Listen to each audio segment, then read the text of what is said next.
Hello friends, తెలుగులో భయానకతం. మీరు ఇంకా ఛానల్ని సబ్స్క్రైబ్ చేయకుంటే ఛానల్ని సబ్స్క్రైబ్ చేసి బెల్ చిహ్నాన్ని నొక్కండి. ఈ రోజు మీ కోసం నేను ఈ కథ చెప్తాను. నా కథ పేరు హాంటెడ్ గ్రామం కథ. ఒకప్పుడు చంకోలి అనే గ్రామంలో వింత సంఘటనలు తరచూ జరుగుతూ ఉండేవి. తమ చంకోలి గ్రామం శాపగ్రస్తమైందని గ్రామస్తులు విశ్వసించారు. ఎప్పుడైనా గ్రామస్తుడు ఊరి అడవిలోకి వెళ్ళి ఉంటే ప్రాణాలతో ఉండేవాడు కాదు. గ్రామానికి చెందిన రైతు చందు తన ఆవుతో అడవి గుండా గ్రామానికి వెళ్ళాడు. అప్పటికే అర్ధరాత్రి అయింది. చందు అర్ధరాత్రి అయింది, నేను త్వరగా వెళ్ళి ఉండాల్సింది. కానీ ఈ గౌరీ అడవిలో మేయడం ప్రారంభించింది మరియు ఆలస్యం అయింది. గౌరీ, ఇప్పుడు త్వరగా వెళ్దాం. ఈ అడవిలో ఎన్నో అవాంఛనీయ సంఘటనలు జరుగుతూనే ఉన్నాయి. భయపడి చందు తన ఆవుతో కొంచెం ముందుకు వెళ్ళినప్పుడు చెట్టు కింద ముసుగు వేసుకున్న వృద్ధురాలిని చూశాడు. ఆమె చాలా భయానకంగా కనిపిస్తుంది. వృద్ధురాలు నవ్వుతూ, చివరికి మీరు ఇక్కడ వచ్చారా? మంచింది అయింది, ఎవరైనా ఇక్కడికి వచ్చారు. చాలా కాలం అయినది. మనిషి రక్తం తాగలేదు. ఈరోజు సరదాగా ఉంటుంది. బాధితుడు స్వయంగా నడుచుకుంటూ వచ్చాడు. చందు, ఎవరు నువ్వు? మమ్మల్ని వేళ్ళనివ్వండి, మాకు మా ఊరు వెళ్ళాలి. ఇదంతా విన్న చందు చాలా భయపడతాడు మరియు అక్కడ నుండి తన ఆవుతో పారిపోవటం ప్రారంభిస్తాడు. చందు పరుగెత్తు గౌరీ, లేకపోతే ఈరోజు మనం ఇద్దరం బతకలేం. అప్పుడే అతని ఎదురుగా ఆ ముసుగు కప్పుకున్న వృద్ధురాలు కనిపిస్తుంది మరియు చందును తన పొడవాటి గోళ్లతో చంపేసింది. ఆ తర్వాత అతని ఆవు కూడా. మరుసటి రోజు ఉదయం గ్రామస్తులకు ఈ వార్త తెలిసింది.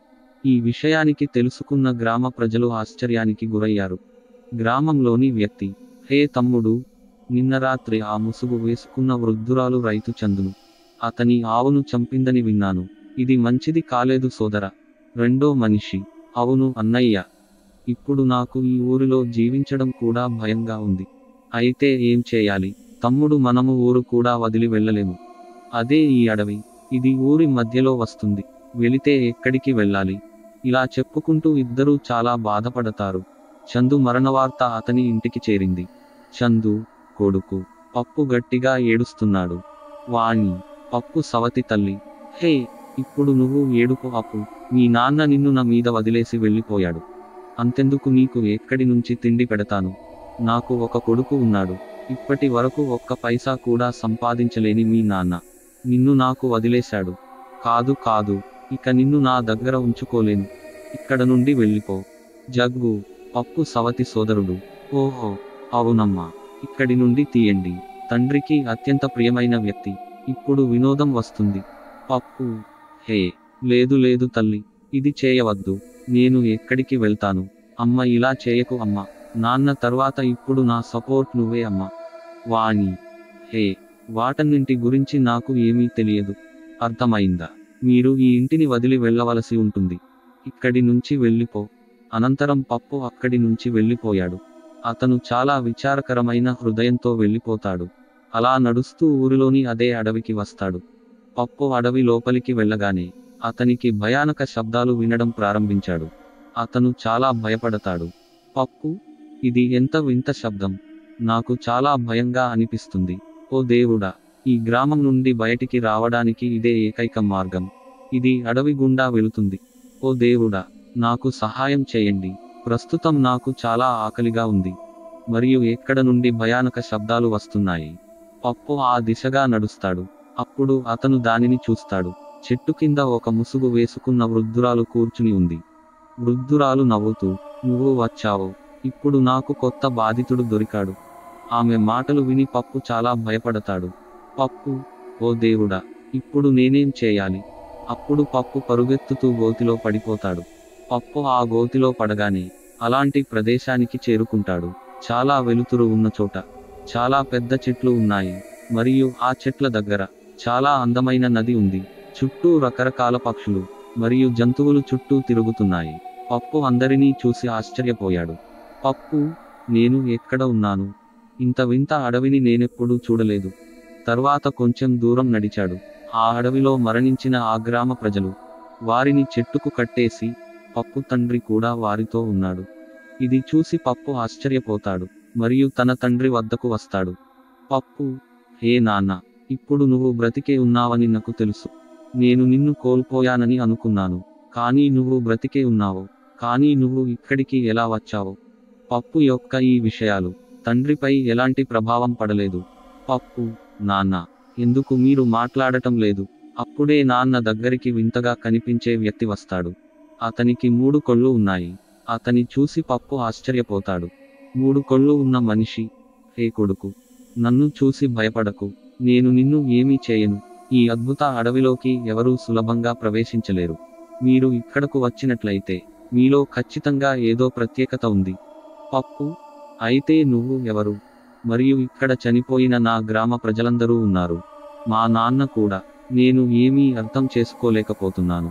3 కళ్ళు ఉన్న మనిషి, కొడుకు, నేను ఈ అడవిలో చాలా సంవత్సరాలు తపస్సు చేస్తున్నాను. అకస్మాత్తుగా ఒకరోజు ఇక్కడ ఒక స్త్రీ పిశాచంగా ఉండేది. ఆమె వచ్చింది. చాలా సంవత్సరాల తపస్సు తర్వాత నేను ఒక మంత్రాన్ని కనుగొన్నాను. దాని ద్వారా నేను చాలా శక్తివంతంగా మరియు శాశ్వతంగా అమరుడిని అయ్యాను. కానీ పిశాచానికి ఈ విషయానికి తెలిసింది మరియు ఆమె నన్ను చంపడానికి ఇక్కడకు వచ్చింది. Flash back. వృద్ధురాలు, నేను పిశాచాన్ని. మీ దగ్గర ఆ మంత్రం ఉందని నేను తెలుసుకున్నాను. ఆ మంత్రం చెప్పు. నేను ఈ లోకంలో చిరస్థాయిగా ఉండాలనుకుంటున్నాను.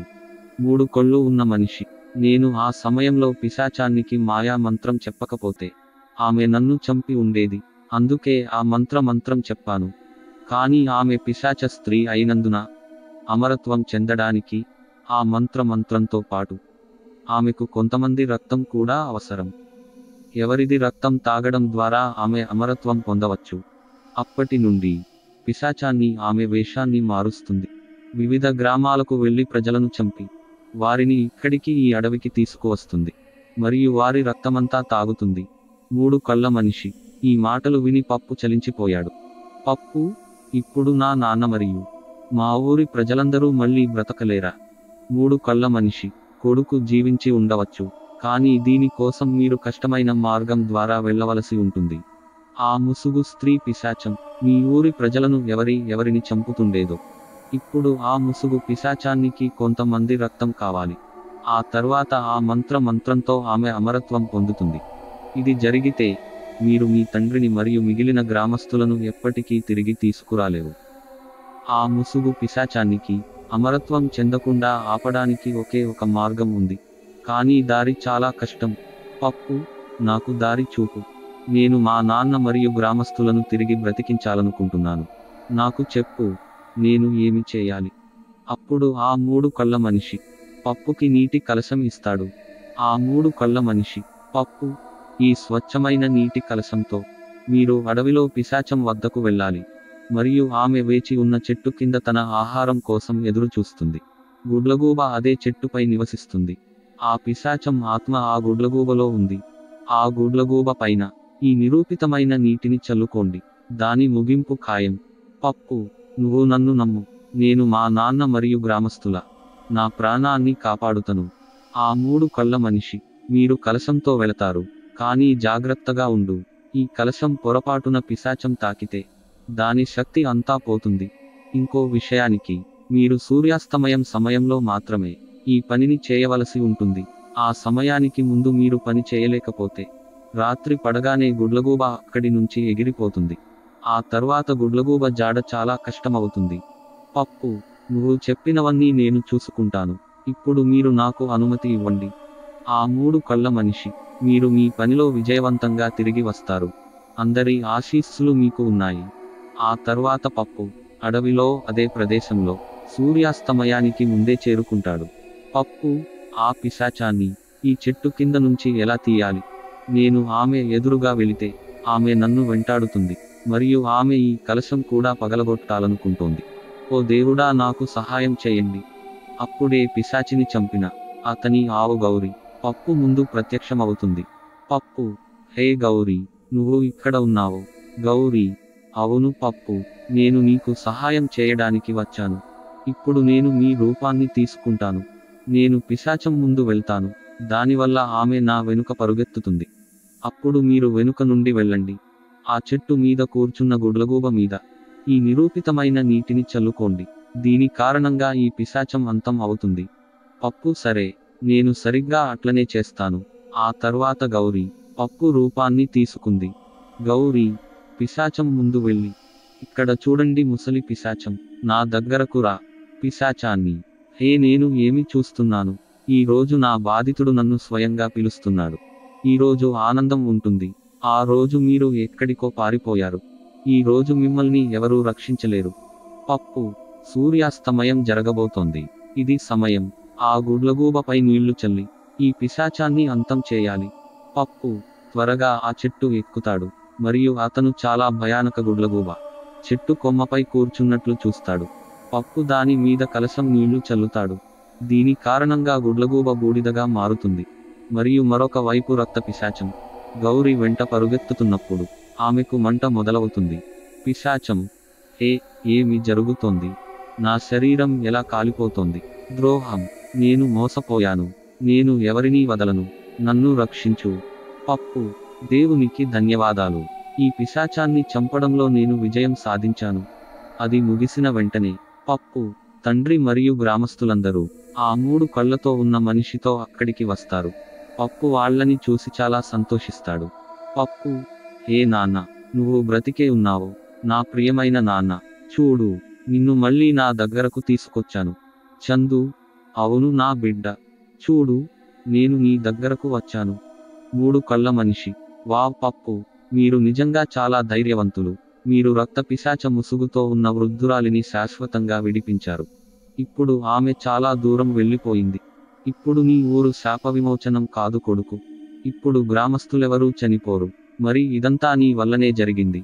ఇది విన్న గ్రామస్తులందరూ కూడా ప్రాణాలతో బయటపడ్డారు. పప్పుకి కృతజ్ఞతలు చెప్పడం ప్రారంభించారు. వాణి, నన్ను క్షమించు పప్పు, నేను నీతో చాలా తప్పుగా ప్రవర్తించాను. పప్పు, నీ మీద నాకు ఎలాంటి ద్వేషం లేదు అమ్మా. చూడు ఇప్పుడు నాన్న మన దగ్గరే ఉన్నారు. ఇప్పుడు మనం అందరం కలిసి జీవిస్తాం. మిత్రులారా, హాంటెడ్ గ్రామం కథ మీకు నచ్చిందని ఆశిస్తున్నాము. మీరు భయానక కథనాన్ని ఇష్టపడినట్లయితే వ్యాఖ్యానించండి మరియు ఇలాంటి మరిన్ని కథనాలను తెలుసుకోవడానికి నా ఛానల్ని సబ్స్క్రైబ్ చేయండి మరియు బెల్ ఐకాన్ని నొక్కండి.